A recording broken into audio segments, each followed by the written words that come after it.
மிதுன ராசி. ஸோ நான் சொன்ன அந்த 5 ராசிக்காரங்களுக்கு அதிர்ஷ்டம் தரப்போகுது, இந்த கஜலட்சுமி ராஜயோகம் தரப்போகுதுன்னு சொல்லியிருந்தேன். ஸோ அதில் 2வது ராசியாக இந்த மிதுன ராசிக்காரங்க தான் இருக்காங்க. ஸோ இந்த ராசியிலேயே பார்த்தீங்கன்னா குரு சுக்கிர இணைவு அப்படிங்கிறது ஏற்பட போகுது. ஸோ இந்த இணைவு என்ன செய்யும்னா உங்கள் வாழ்க்கையில் நினைத்து பார்க்க முடியாத ஒரு ஏற்றம் அப்படிங்கிறது ஏற்படுத்தி கொடுத்துரும். பொதுவாகவே பார்த்தோம்னா இந்த 2 கிரகமுமே சரி பகைவர்கள் தான்.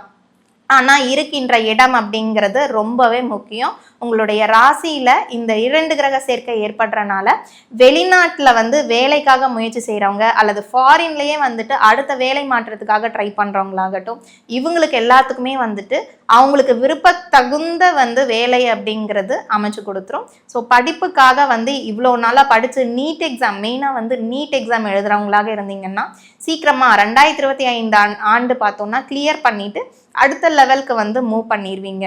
ஸோ படிப்புக்காக ஒரு ட்ராவல், வெளியில் ஹாஸ்டலில் தங்கி படிக்கக்கூடிய நிலை அப்படிங்கிறது இந்த மிதுன ராசிக்காரங்களுக்கு அடுத்த வருடம் ஏற்பட இருக்கிறது. பண வரவு பயந்துக்கவே வேண்டாம், திருப்திகரமாக இருக்கு. ஸோ அடுத்தது இந்த ப்ராப்பர்ட்டி, நிலம், பூமி சம்மந்தப்பட்ட விஷயங்கள்ல மட்டும் கொஞ்சம் எச்சரிக்கையோடு இருங்க.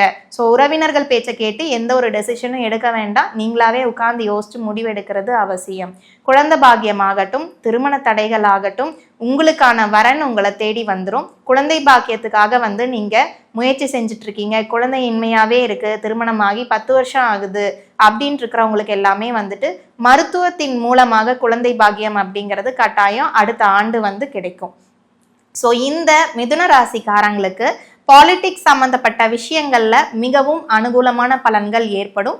யாரெல்லாம் அரசியல்ல ஈடுபாடோட இருக்கீங்களோ அவங்களுக்கு அடுத்தடுத்த பதவிகள் அப்படிங்கிறதாகட்டும், ப்ரமோஷன் ஆகட்டும், இந்த மாதிரி ஸ்டேஜஸ், அப்கமிங் ஸ்டேஜஸ் நல்ல ஒரு வளர்ச்சியை தரக்கூடியதாக இருக்கு.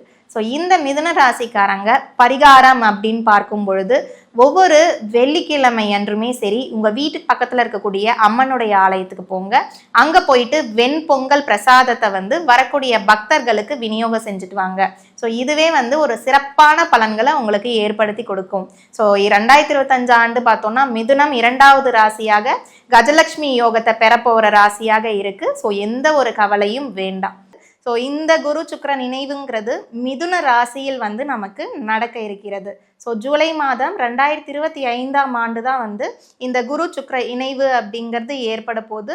ஸோ எந்த ஒரு கிரகமுமே சரி மற்ற வீடுகளில் உச்சம் பெறுறதை விட இந்த சுக்கிர பகவான் மட்டும்தான் பகைவருடைய, அதாவது மீனத்துடைய வீட்டில் உச்சம் பெறுகிறார். ஸோ இந்த உச்ச நிலை அப்படிங்கிறதுமே சரி 2 பேருக்கும் ஏற்படுகின்ற இந்த பிரச்சனைகள், அதாவது குரு சுக்கிர நினைவு குடும்பஸ்தானத்தில் இணைகிறாங்கன்னா கட்டாயம் 2ஆம் இடத்துல சேர்க்கை ஏற்படும் பொழுது குடும்ப ரீதியா பிரச்சனைகள் உண்டு. ஸோ இந்த மாதிரி எவ்வளவோ பார்த்தாலுமே அசுரகுரு அப்படின்னு சொல்லக்கூடிய இந்த சுக்கிர பகவானும் சரி, தேவகுரு பிரகஸ்பதி என்றெல்லாம் அழைக்கப்படுகின்ற இந்த குரு பகவானுக்கும் சரி, இந்த 2 பேருடைய இணைவுகள் நிறைய மாற்றங்கள் தரும்.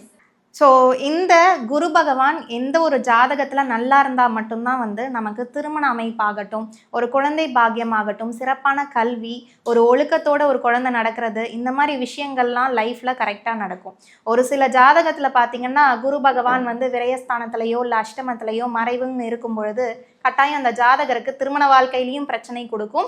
ஸோ அந்த அடல்ட் ஏஜ் அப்படின்ற ஏஜில் நிறைய பாதிப்புகளை அவங்க சந்திப்பாங்க. ஸோ அடுத்து இந்த சுக்கிர பகவான், இந்த அசுரகுருவாக இருக்கக்கூடிய இந்த சுக்கிர பகவான் ஒருத்தருடைய ஜாதகத்தில் நல்லா இருந்தால் மட்டும்தான் ஒரு லக்ஸரியான ஒரு வாழ்க்கையில் அவங்க வாழ முடியும். எக்ஸாம்பிளுக்கு பார்த்தீங்கன்னா ஒரு காரில் போகிறது, ஒரு பங்களாவில் ஸ்டே பண்ணுறது, 5 ஸ்டார் ஹோட்டல் ஆகட்டும், 3 ஸ்டார். ஸோ இந்த மாதிரி ஒரு லக்ஸரி லைஃப் ஸ்டேஜ் அப்படிங்கிறது சுக்கிர பகவான் ஜாதகத்தில் நல்ல நிலையில் இருந்தால் மட்டும்தான் இது எல்லாமே ஏற்படும். சரி, இப்போ அதெல்லாம் ஒரு பக்கம் இருக்கட்டும்.